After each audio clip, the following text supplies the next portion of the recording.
Hi, Totas. Andre, thank you so much for coming to the founder pitch. How's it going? Thank you so much Yeah, for thank the you. invitation. It's a pleasure being here. Pleasure to be here. Pleasure's mine. So before we move to the pitch, would you like to give an intro to yourself? Maybe you start, Totas.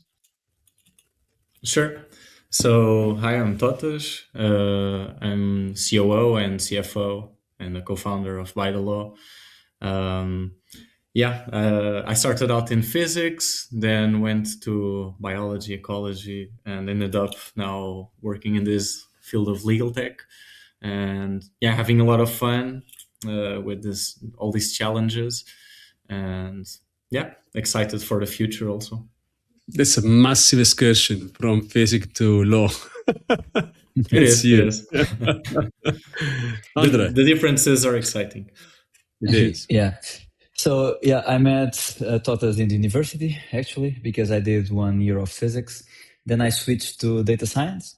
During data science, I decided I want to be an entrepreneur, and then I started to do some subjects about law and discussing about law and the applicability of technology in the law field.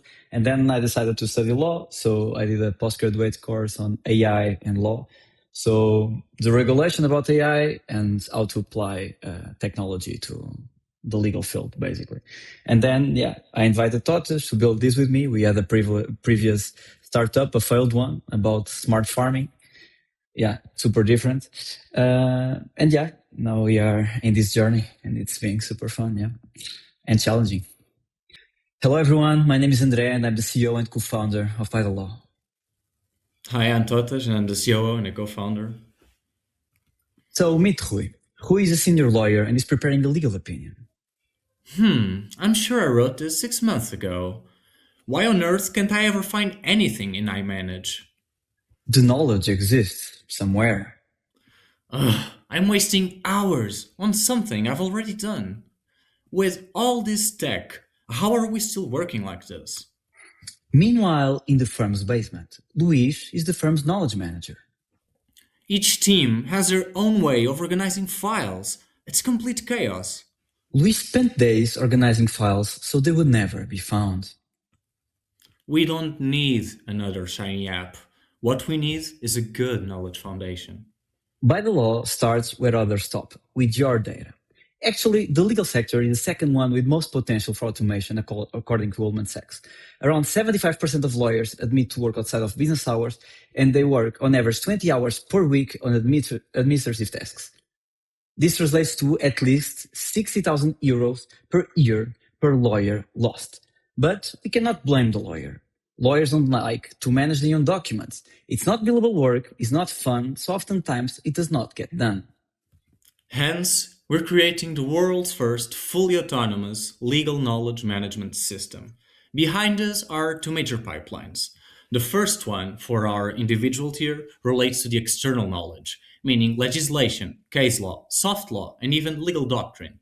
We start by ingesting the data, we then categorize and index everything, offering this in exchange for a fixed monthly fee per seat. On the other hand, an internal knowledge pipeline dealing with any piece of knowledge generated within a legal team, be it a contract, a legal opinion, an email to a client, etc.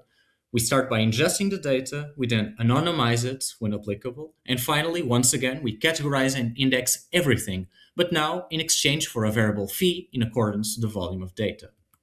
We do all of this so they can find whatever they want, wherever it's stored, whenever they need it.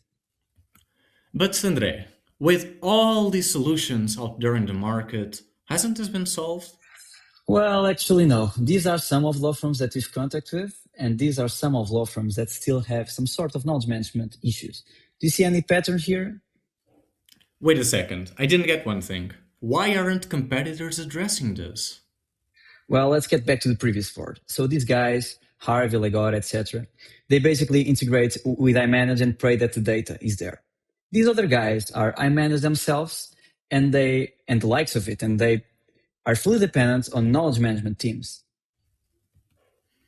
Worldwide, the market for legal software amounts to over 100 billion euros, of which we believe to be able to capture a slice of 240 million for ourselves in the coming years. After spending more than 8 months inside Servo and Associados, a renowned Portuguese law firm, we already have some traction with over 2,000 users, 6 pilot projects, of which 3 have converted to paid clients, and over 600 students. Additionally, we have a robust pipeline of prospects who have showed an urgent need for a solution such as ours. Why, yes, well, we know how to build, we know how to sell, and we can speak the language of lawyers. We already did raise from these partners, so Manuel Castelo Branco, he was the founder and managing partner of Quatro Casas, and Rui Carvalho is the founder and COO of Coverflex. And from these funds, so Core Angels Porto, Angels Way, Portugal Ventures. While Portugal is a good test bed, the fact is that the US is the largest knowledge management market globally. So we're now preparing a seed round in order to expand our operations there. So if you're interested and have experience and connections in the US, please reach out to us and let's keep in touch. And if you are still unsure about all of this, don't believe us. Believe Microsoft's president, Brad Smith, who we've met at Web Summit. Thank you. Thank you very much. Thank you, guys. I love this way to pitch. It's very interactive. Thank you. Thank you. Let me start from the end. How much you're raising and for exactly doing what? Because you're in C stage. Mm-hmm. Yeah. So actually, we are still deciding. We want to raise just in mid of this year. So that's the plan. We need to check how things go. And yeah, we can start to have like these early conversations, but yeah, we are still deciding. So you are planning to do something in Q2 more than Q1? Yeah, exactly. Yeah. Okay. So let's go back to the more technical, the operational one. How do you intend to scale this? Because although, as you say in your deck, you're different from the others, but the reality is there are so many of that. So you must communicate that you're different. How do you do this? Yeah, so basically, yeah, there are a bunch of legal tech tools. The ecosystem is really diverse. But one thing that we don't see is most of the solutions are not addressing the first step of the pipeline, which is like organizing the data. Okay, because they simply integrate with the data that the lawyers already have. And because this data is fully dependent on people, normally in the law firm, you have like knowledge lawyers, and they basically ask another lawyers for contracts and legal opinions and whatever, and they store in the right folder. But this work is really manual, and they are using like these legacy tools to store the folders. And basically, we want to do everything automatically. We want to replace the knowledge lawyer and the tools that they use to store the data. And we are not seeing like these solutions doing that. They simply integrate on iManage, and as I said, they pray that the data is there. And most of the times it's not there yet. Yeah, and the clients of these solutions, they've already felt that the shortcomings of them because of the lack of a good knowledge foundation. So it's a really good opportunity right now to attack with the angle we're trying to. But that's okay. Are you going to integrate something else? Because maybe those guys already out there are not doing what exactly you want to do, but they do other stuff, right? So if I'm a lawyer, a big law firm, I don't want to use too many services because it's a headache. Regardless how much you pay, you still have an headache because you need to use different service providers covering overall not one task, but in this case is automation and digitalizing all these massive folders. They are still on paper. Do you think you need to scale to upgrade your service to something else? Yeah, eventually, yes. And this gives us an edge. I can give you a concrete example. For instance, we are talking to a law firm, and they have like our competition is already there doing a pilot in the individual tier, so a legal research tool. But we have an advantage here that the person that decides if they want our solution or not normally is the same person that fully understands this problem. is the person that is trying for years to implement a good knowledge management system. But yeah, it's too expensive. It's difficult to have the discipline, the lawyers, the human labor to do that. And now it's cheap, and yeah, it can simply deploy our system and everything is organized. So they want our solution still. And they are testing with a competition, another solution like the legal research part. But if we bundle our offer, like we have the knowledge management, but if you want, you can use our own AI agent that works on top of these knowledge management already organized, you can, and it's cheaper for you. So we can, in this way, like try to cannibalize the competition. Like, because we are the platform, we organize the data, we are the baseline, you know? I mean, how AI works in your case? Because I mean, I've been seeing so many AI everywhere deployed AI agent almost in an hourly basis today. But how exactly UI can help those guys? Can help. So yeah, we deploy these agents. We have basically a crawler that goes in every folder that they have in multiple sources, and we organize it so they can find whatever they want, like super easily. They can just ask for it, and our AI retrieves whatever they want. And if they are using Harvey or a competition of ours in their competition, they can just integrate our system in Harvey too. So Harvey has a better context engine feeding him, you know, because with our system, it has a lower hallucination, etc. So it's kind of a RAG as a service. So retrieved augmented generation as a service kind of stuff too. Let's move to the business model. I mean, you already gave a bit of knowledge, how you make money, but where exactly you see this is a monthly basis, a fee, annual fee? How do you structure your business model?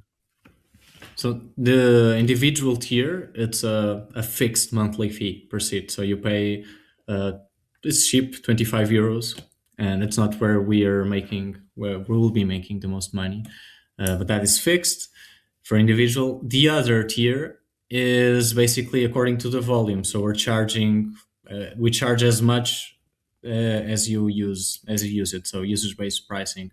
If you use it a lot, we charge a lot. If you use it very little, we charge a little. So that's the difference essentially. For now, it depends on the volume of data that you have inside of the law firm, basically. Yeah, and they are always producing new content, of course. You had Quattro Casas, which is the biggest law firm in Portugal, Spain, I believe. When you approach these guys, pretty strong with in need of many seats, I believe you had different pricing for these big law firms, which are not only law, they are accounting firms, they do everything. Yeah, we are still figuring out all the structure of the offer. So it's something that we are experimenting with different law firms, of course. But yeah, the idea is to have different tiers with different capabilities, even in the individual tier part. So if you want like a fiscal law or labor law, the pricing probably will differ in that way. But the internal knowledge tier probably would be about the volume of data.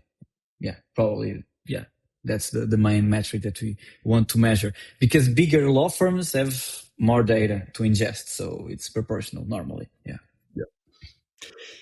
I mean, how do you scale this? 240 million is your Optimo market. This is a worldwide Optimo market or just Europe? Or you want to scale in the US or Europe and US together? We're going to try to go to the US this year, and this is focusing on the US only. Okay. We don't want to disperse our focus, so we'll be 100% on there. And this is for the US specifically. You have a little bit more than 2 million legal professionals there, so if you, with the amount of data that is being processed daily, you get you very reasonably you can get to 200 euros per month on average per person. So if we capture like 5%, you're already around that value, and it's a value of growth that matches other players in the legal tech market quite easily. think America has the highest number of lawyers per capita, per people. It is indeed the highest. What's your aim? You're raising funds, right? And which is presume investors give you the money. When I have funders coming to me, I always ask. I like to ask them, why you're doing this, and where would you like to go? Because there are some funders, for them it's okay. I'm building a startup, and maybe the company, it gets to 50, 100 million valuation, it becomes a company sustainable, which means I can break even, make money. But at the same time, there are others say, okay, no, I will only be 100% focused on creating a unicorn. And that's a very different approach when it comes to investing money. So my question is, where do you want to go, guys? And why are you doing this? Yeah, we want to be a unicorn. We want to grow as fast as possible, to be honest. But in the first steps that we made, the objective was, okay, we need to validate this idea. We need to, as Tota said, we spent like 8 months inside a law firm just learning and see what was the best angle to attack the market. So the idea was, okay, let's do a pilot here in Portugal, validate the problem, like systematize some parts of the processes, and then let's try to go to the US, do pilots there, check what it's applicable there to or not, and then raise money to escalate as fast as possible. And why are we doing this? So I think the main bottleneck in the legal world in general is like how the data is available to people. If you don't have like more open data protocols, like if it's not easy to communicate between parties and to transfer data between parties, you have a bottleneck here. Okay, because innovation, it's always about like sharing and integrate systems and stuff like that. And right now, it's super fragmented around the globe, the legal system, even from the courts, from the law firms. And we are preparing the law firms for the law firms of the future. And the law firms of the future have like the data super organized. So they use the same protocol. They can connect and share information with other law firms, and everything is API based. Okay. So you can have like this super specific little boutique specialized in the specific field, but everything is seamless and they can integrate and communicate with each other. And for us, and for me, that I studied data science, that starts with the data. If you don't have like organized data, your models are going to be really bad. Like it's the fundamentals. So what impressed me is how the others are not addressing this. Like it's the most important part, you know. That's why our system, and we test like with some solutions, with some really known solutions, and our system hallucinates way less in various use cases. And we don't have so many money as them, but still, okay. So we are doing something right, and our clients say that to us too. So yeah. Let me close with 20 seconds, no more. Creating your best elevator pitch. How do you want to convince investors in 20 seconds? Why they should give you the money? Totas, go for it. So lawyers don't like to manage their own documents. It's unbillable work, it's not fun, so oftentimes it does not get done. Nevertheless, they still insist on using iManage, who has 65% of the market and made over $250 million last year just to help teams do this manually. Well, we're going to replace them by autonomously organizing the data for lawyers and their AI agents.